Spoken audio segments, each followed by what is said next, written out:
Well, our next guest will be back in the Hunter very, very shortly. He also will be celebrating 50 years in the music business, and he is John Paul Young. He joins us. John, thank you so much for coming in today. I imagine sometimes it feels like 50 years, sometimes probably 5. Yeah, that's exactly Depends right. on the day. Yeah. Sometimes you wake up and you think, ugh.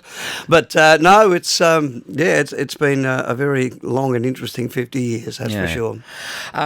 When you look at that whole period of time, I said sometimes it probably seems like it's gone by very quickly. What do you reckon for those that are trying to break in now? Is it harder than when you did? Is it easier, or is it about the same, or just different? I think it's harder because the whole business is fragmented now.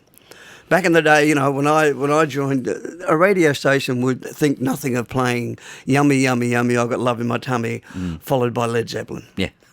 I mean, it just used to happen, you know. So there was just this wide sweep of music, and there was all that period where, with Chicago and Blood, Sweat and Tears, when everybody went into the brassy sort of stuff for a while. And the moods just changed. Whereas these days, if you like a particular type of music, you've got to find that on a particular radio station. And so it's hard to find your mark, I think, these days. Yeah, which, like you said, probably making it harder. It's kind of a trick, isn't it? Because there's so many ways to get yourself out there, but then you're finding the right space and everything. Yeah. Take us back to 50 years ago now, when you're a young bloke and pumping around Australia and wanting to get involved. I mean, a little bit of luck has to go your way as well, doesn't it? Oh, it certainly does, and it really did in my case. Because I was in a band called Elm Tree, and I wouldn't have been in the band if it hadn't been for my mates pushing me to join them. And I did that because I realised that if I didn't join them, I wouldn't have my mates. So I stayed with it, and then one day we had 2 lead singers. The other lead singer left the band, joined another band. We happened to be playing alongside that band one night, and in that other band happened to be Malcolm Young at the age of about 16. And a guy turned up. We didn't know who he was, and he had a big cigar in his mouth, and he said to my friend who had just joined the other band, he said, would you like to make a record? And he said, no, I've just joined the band. I don't want to wreck the band. You know, they've been looking for a lead singer, and I'm it. And sent him over to me. And we'd already finished playing, so he hadn't even heard us. And so he said, do you want to make a record? And I jumped at the chance because like I said, the tastes were wide and varied in those days, and some of my band were looking for the lost chord and getting quite complicated. Whereas, like I said, I was happy with Yummy, Yummy, Yummy, I've Got Love in My Tummy. So I jumped at the chance, and then the second bit of luck was that the song he wanted me to sing was a song I'd been hearing another band play live, a band called Pyramid.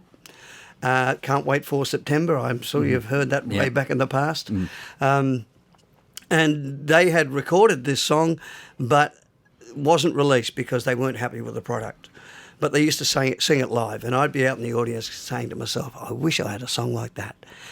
And this guy sat behind the piano and played that very song, and that was Pasadena. Lovely song, by the way. And again, this is with a bit of luck comes into, like you said, this gentleman hadn't even heard you and that band at that That's time. Right. And just, you'll do me, come over and away we That's go. Right, yeah.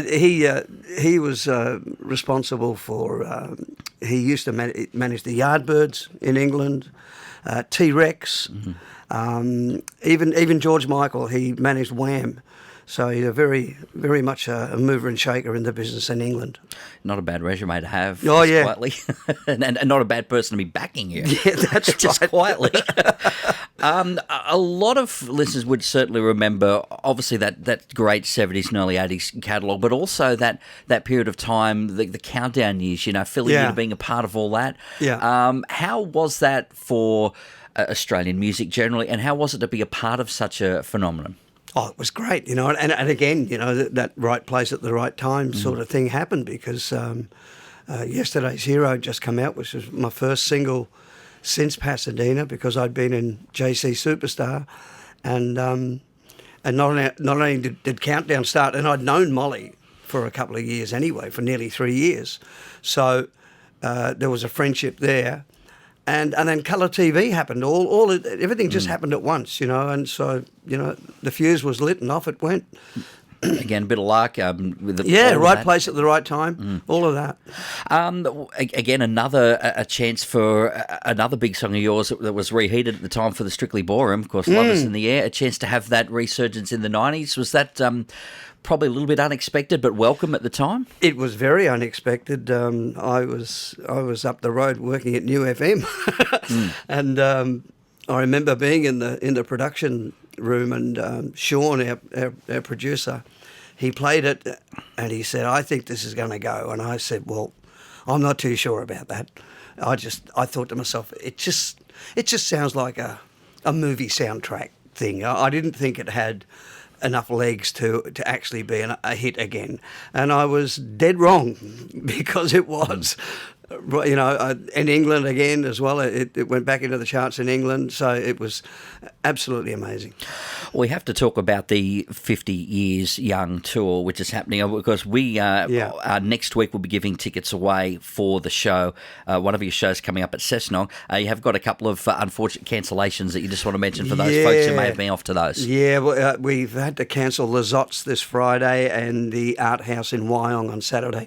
My drummer has a detached retina, and he did have hopes of being able to play, but the doctor has told him no, he's not allowed to move for at least a week. Yeah, that'll do it. Yeah, that's right. And I don't know much about that, but I'm quite, as my agent says, well, it could have been that, and it could have been COVID. So this is the sort of thing that we're working under at the moment. Welcome to modern times, I guess. Yeah. Now, lastly, some brand new music. We'll actually be playing that in a couple of moments. A new song called "Felt Like Love." Yeah. What was the idea of getting back into the studio recording again? Well, I had a crack. I recorded an album with Harry Vander 15 years ago, and didn't even get a review that said I don't like this album.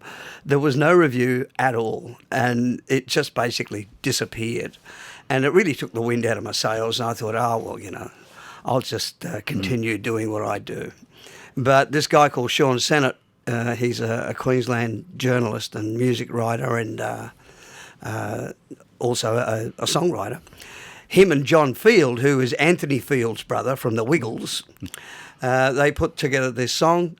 And to be honest, I'm kind of the same way. I think I'm a bit gun shy after the last thing, and I really don't know if this is going to go or not. I'm quietly confident, but it's like I said before. It's an even stranger business than it was way back in the 70s. So clearly, that's a point though, that when things are going well, I want to do more. The last one was great, but then I guess psychologically you can be a victim of that momentum too. Everybody just seemed to bypass the last effort. Granted, it was a while ago now. Yeah, and it's taken a while to get back on that horse of recording. Yes, that's true. And but I recorded the vocal at my own little studio, and it's back to the hard kind of vocal that was my hallmark back in the 70s with I Hate the Music and Yesterday's Hero and Where the Action Is. It's back to that kind of vocal.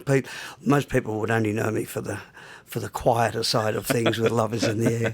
All right, we'll have a listen to it. John Paul Young, thank you so much for coming in. Appreciate that. My pleasure, mate. Thank you. And the show for the Cessnock Performing Arts Centre that's happening June 11 next week, we'll be giving you tickets right here at 2NURFM to have a listen to that. So listen out for that next week. But right now, here he is, John Paul Young, brand new song, Felt Like Love at 2NURFM.